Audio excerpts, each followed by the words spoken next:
Yo, what's going on, everybody? Welcome back to another Nascar Diecast review here today. This is Jack Speaker here once again. And I got myself right in front of you guys. 5 1/64 scale diecast here and a 1/24 scale race version, which is the Tony Stewart 2006 Pepsi 400 win. That Tony Stewart won with at Daytona. And all of these cars I gotten from are from the first Monday's Trade Days Flea Market down in Canton, Texas. And this has been my 5th trip down there during the past several years now. My first trip was down there in fall of 2019, and now my first trip this year down there. It kind of seems like everything's been kind of getting bought out. I've been going there for the last several times now, and things Nascar diecast wise have been really. They've been really getting bought by a lot of diecast collectors like me, as well as maybe just people that like to collect cars and such. Maybe just for kids, they like to get stuff as well. Not a whole lot of stuff is left over there, but just, for me, I'll keep on going, but I'm going to basically be only going for I'm not going to be going there once a month, but probably skip several months and give it some time basically for people to buy some more stuff and get some more stuff out there. But overall, it was an alright trip. At least I didn't leave empty-handed. So we're going to get this review started right away here. We're going to review off the first diecast, which is actually going to be the bigger diecast, the big diecast right in front of you guys, the Tony Stewart Pepsi 400 win. So here's the 1/24 scale diecast of the Tony Stewart 2006 Pepsi 400 win car right here. What a nice diecast this is. And I'm going to show you guys the front end of the diecast here, the front end of the car. Here is the Monte Carlo SS nose. There's Home Depot on the hood, and very, very dirty as is the front end of the diecast here, the front end of the car. Really dirty. Really like that. Just tells you that this car went through a lot during the race. And here is the hood as I just opened up for you guys. Here is Home Depot underneath the hood. And here is the engine block right here. Very, very nice. It's got hoses and stuff like that. All in the engine block. Very, very nice detail Lionel had back in the day. Unfortunately, we do not have that in today's cars because all of it is just a molded engine block. All just one molded block, unfortunately. There's not really a whole lot of detail in today's cars. Here's the left side of the diecast here. A little bit of detail as Tony Stewart did, is burnout right here. That has little burnout marks there for Tony Stewart. Then here is the roof of the diecast. Then here is the deck lid in the back. I'm going to open up the deck lid here to show you guys the fuel cell. Here it is. Very nice stuff. Here's a little bit more clearer focus of it. Trying to focus, but it's okay. You guys saw it. The VIN number. Oh crap! I'm not going to go through that. It's okay. But here is the right side of the diecast here, same side as the left. And very, very nice diecast. If you guys are looking for Tony Stewart race version diecast, and you guys want to pick up a Pepsi 400 win from Tony Stewart, I highly recommend you guys to get this diecast. If you want to get an Elite diecast, it's totally fine with me too. I love Elite diecast, but they cost a whole lot. Today at the flea market, I saw a lot of Elite diecast, but the guy I bought this from wanted $40 for the diecast, and I didn't necessarily want to have that, so I decided to buy this race version for actually a very good price. It was $20, but he decided to do a bundle with me on 3 1/64 scale diecasts I've gotten with this car for $20, which was a very, very good buy. So now we're going to go over to the first 1/64 scale diecast, which is a 1997 Ted Musgrave Family Primetime Ford. So here it is. So here's the first 1/64 scale diecast I have here. This is the 1997 Ted Musgrave Family Prime Star Ford Thunderbird here. I accidentally said Primetime, my bad. But here is the Family Prime Star Ford Thunderbird I have for Ted Musgrave. And here it is for the front end of the diecast here. Very, very nice on the front with the metallic finish on the blue of the car. There's the Thunderbird nose there. Here's the left side of the diecast here. Here's the roof. Here's the deck lid in the back, all together right here. Here's the right side of the diecast here, same side as the left, and that is Ted Musgrave's 1997 Prime Star Family Prime Star diecast here. And if you guys are Ted Musgrave fans or anything like that, and you guys want to get this diecast, I totally recommend you guys to get it.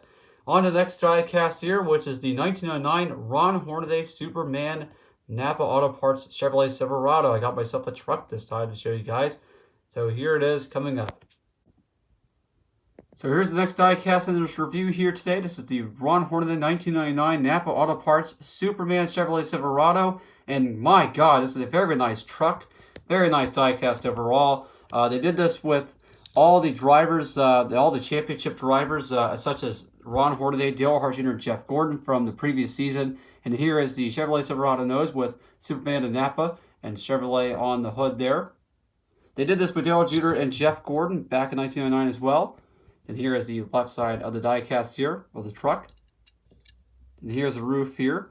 Kind of has that nice gradient of bright sky blue, and then there's very dark blue, or violet, I guess I should say in the way. I guess it's just blue, dark blue. In the back, here is the truck bed in the back as well. Some nice stuff back there as well. That fade of from blue to sky blue there. Then here is the right side of the truck here, same side as the left, or maybe it might be a little bit different. The Superman is kind of a little bit different. The Superman's on the quarter panel, while on the right side, the Superman's basically toward the right rear fender as if it is, and the cape toward the quarter panel as it is on the right side. But overall, very nice truck, very nice stuff. If you guys are big fans of Superman or anything like that, superheroes, and maybe a fan of Ron Hornaday or whatever it is, I totally recommend you guys get this truck. Or if it's anything, if you want to get the complete set, I'm totally recommending that too. With Dale Earnhardt Jr. and Jeff Gordon, they did this too actually in the year 1999. But we're going to go on to the next car, which is going to be the 2000 Scott Pruett Tide Ford. So here's the third diecast in this review here for the 164 scale cars. This is the 2000 Scott Pruett Tide Ford, and actually, what's kind of funny with this car is that there's no signature on the name rail for whatsoever, but I'm going to basically put Scott Pruett in it because this is a 2000, by the way, and Scott Pruett did drive this car in 2000. So here it is, the Ford Taurus nose with tied on the hood. And here is the left side of the die cast here. You can clearly see it says Nascar 2000 right there, right on the A pillar right there. And here's the roof. And like I said, there's no signature, no driver signature on the name rail because they didn't put one on whenever they made this car. But here is the plain white decklet here, and here is the back of the die cast. Pruett was actually a rookie, but they did not put the rookie stripes on this car. Wow.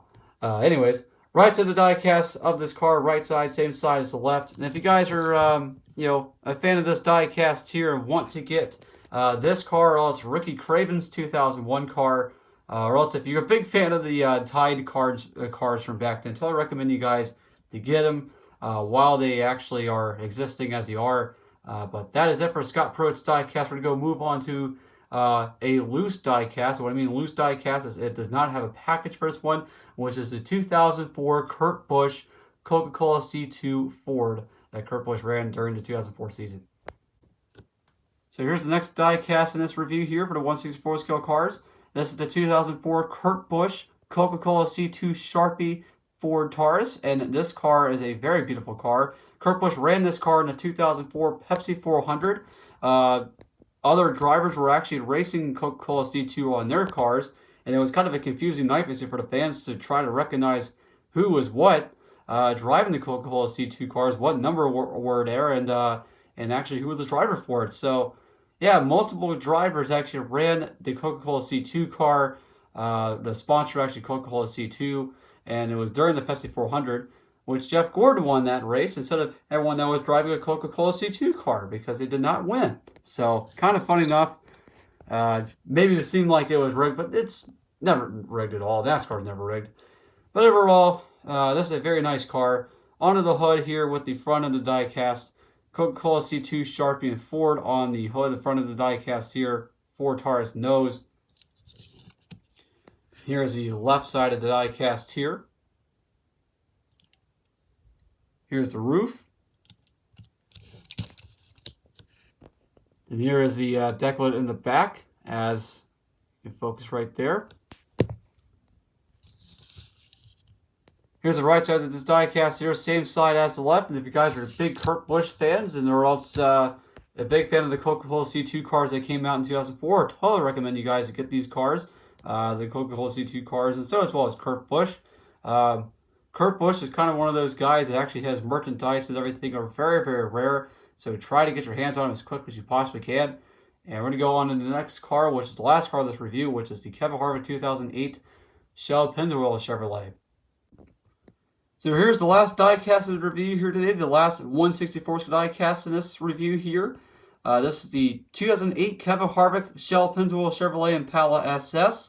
And I do have this car already, but I drew on it with a marker when I was a kid.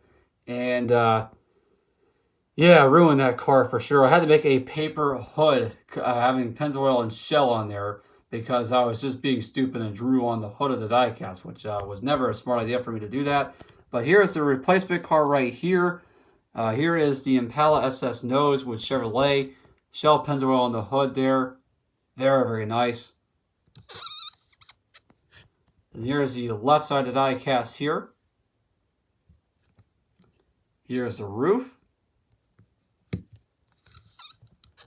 And here is the decklet in the back, and plus the big old wing that everybody seems to be not in favor of whenever the car tomorrow came out. In 2010 they switched to spoilers, which is what we have currently for now. And here is the right side of the diecast here, same side as the left. And if you guys are big Kevin Harvick fans and want to get this 2008 car, I totally recommend you guys to get this. If you guys want the platinum series of this diecast, I totally recommend that too. But that is it for this Nascar diecast review here, everybody. Thank you guys for watching. Make sure you guys like, comment, and subscribe. I got more Nascar diecast reviews this year to come out with. And this has been Jack Speck here, everybody. Keep on fighting a good fight. God's got a plan for all of us. I want to wish you guys a happy Easter coming up on Sunday, Easter Sunday. Wish you guys a happy Easter. This has been Jack Speck, everybody, signing out, and God bless.